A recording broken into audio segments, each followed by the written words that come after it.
agradecer ao João Dória Neto, ao Furlan, esse convite de participar nesta mesa sobre o agronegócio, que me livrou de discutir taxa de juros, coisa que eu tinha prometido para minha esposa Lucília, que me acompanha, que eu não falaria hoje de taxa de juros, né?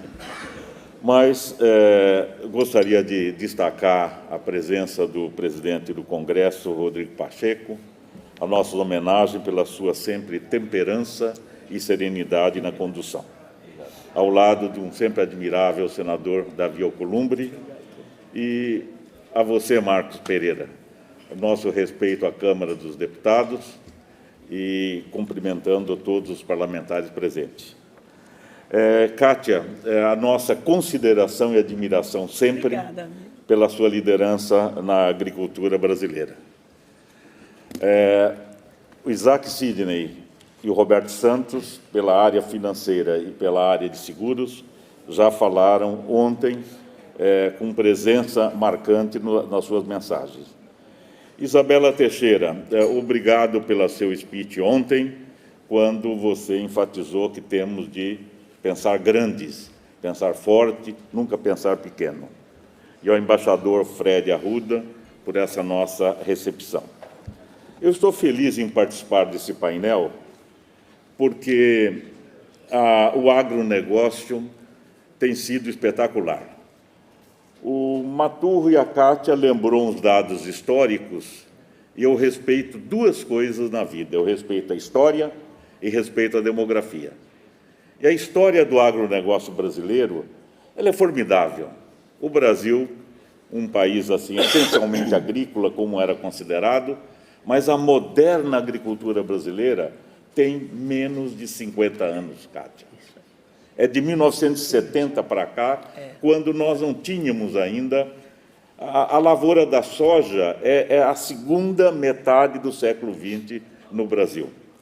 Então, essa história brasileira é uma conquista formidável, é uma epopeia. O agronegócio brasileiro, nos últimos 40 anos, é uma verdadeira corrida do ouro, se aquilo pode ter grande significado. Nós estamos saindo de pandemia, tentando sair de uma guerra lamentável, a guerra da Ucrânia, e isso afetou o mundo, principalmente nos efeitos colaterais da chamada globalização.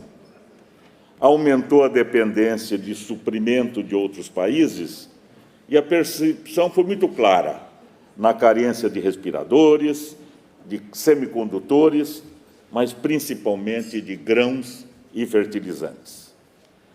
Essa freada na globalização surgiu, evidente, foi inevitável, uma política monetária mais estrita, mas, ao mesmo tempo, ela provocou o mundo na reflexão da agenda ESG, mas principalmente nessa agenda ambiental e na transição energética. O combustível sustentável entrou no eixo das discussões.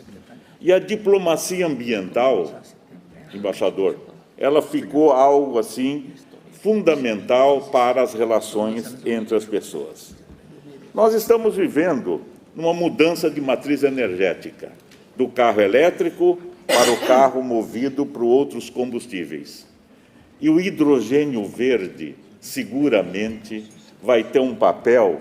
Não vou entrar na polêmica se é a favor do elétrico e do hidrogênio verde, mas só sabemos que o carro elétrico, ele tem uma bateria de quase 500 quilos, ele tem um desempenho menor e ele é menos sustentável economicamente, do ponto de vista do equilíbrio, do que o hidrogênio verde, e esta é uma avenida sem fim, para que nós possamos, o Brasil, crescer a sua reputação nesse contexto global. A produção de alimentos no mundo, governador Casagrande, ela depende da confiabilidade. que o Brasil tem, e o Espírito Santo tem mais ainda. Confiabilidade de acreditar numa produção agrícola em ambientes sustentáveis que respeite o meio ambiente. A segurança energética, ela está ao lado da segurança alimentar. Não é o caso de destacar a produção de soja, de café, suco de laranja, açúcar, carne bovina. A safra cresceu 258% nos últimos anos, e a área somente 70%. É o retrato do ganho de produtividade. Em 2023, a safra deve crescer 7%, e com uma contribuição inestimável para o crescimento do PIB. 300 milhões de toneladas de grãos no Brasil, estimado em 23, é o começo de uma jornada. Este é um bom começo. 300 milhões de toneladas significa o PIB da Argentina, em termos de geração de produto interno bruto. A inflação de alimentos é umas causas da fome e da pobreza. Agora, este ano, clima seco, quedas de produção nos Estados Unidos, o Brasil, mesmo com o preço inferior, contribuindo para a redução da inflação, o agronegócio será decisivo para o equilíbrio da balança de pagamentos. Portanto, são momentos assim que consolidam, vamos dizer, a relevância da produção de alimentos, do agronegócio e de biocombustíveis. A senadora Cátia Abreu citou um relatório importante da FAO com relação às perspectivas nas próximas décadas. Não podemos contrariar a demografia. O mundo vai ter, daqui a 30 anos, quase 10 bilhões de pessoas. Sem erradicar a fome, que é um objetivo que temos de fazê-lo, a produção terá de aumentar 70% neste período. Haja produtividade. E o Brasil, por essas estimativas da FAO, tem condições, tecnologia, 4 safras, para atender 30%, 1/3 da produção mundial de proteínas vegetais e proteínas animais.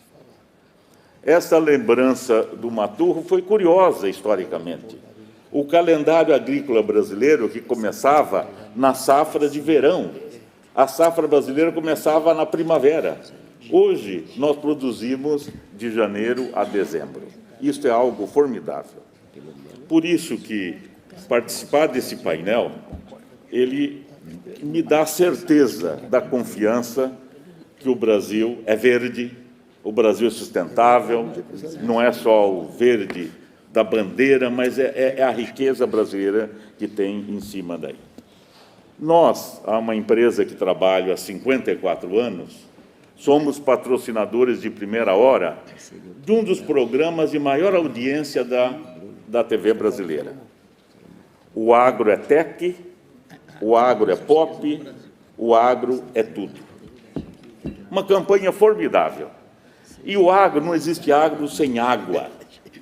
E aí, é surpreendente, para se produzir 1 quilo de carne, se consome 15 mil litros de água.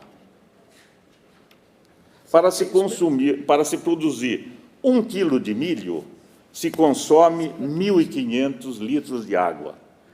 E para se produzir 1 quilo de soja, se consome 5.000 litros de água. E aí seria a minha declaração de amor à água. De mar é feito a terra, e de água é feito a gente. Por isso, gostaria de lembrar, e não envolve andando, olhando o rio Tâmisa, e por dever de justiça, envolve reconhecer a você, governador João Dória, o seu esforço de limpar o rio Pinheiros.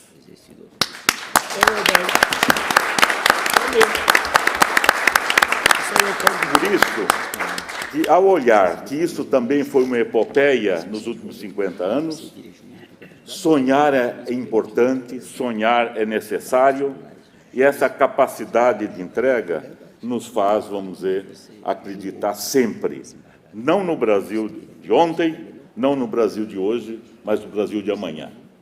O Brasil é um país formidável. Estamos sem dívida externa, dívida interna controlada, não temos dúvida interna, temos sim uma dívida social. E essa dívida social, ela tem de ser resgatada com geração de emprego e de renda para que nós possamos ter um futuro melhor. Muito obrigado.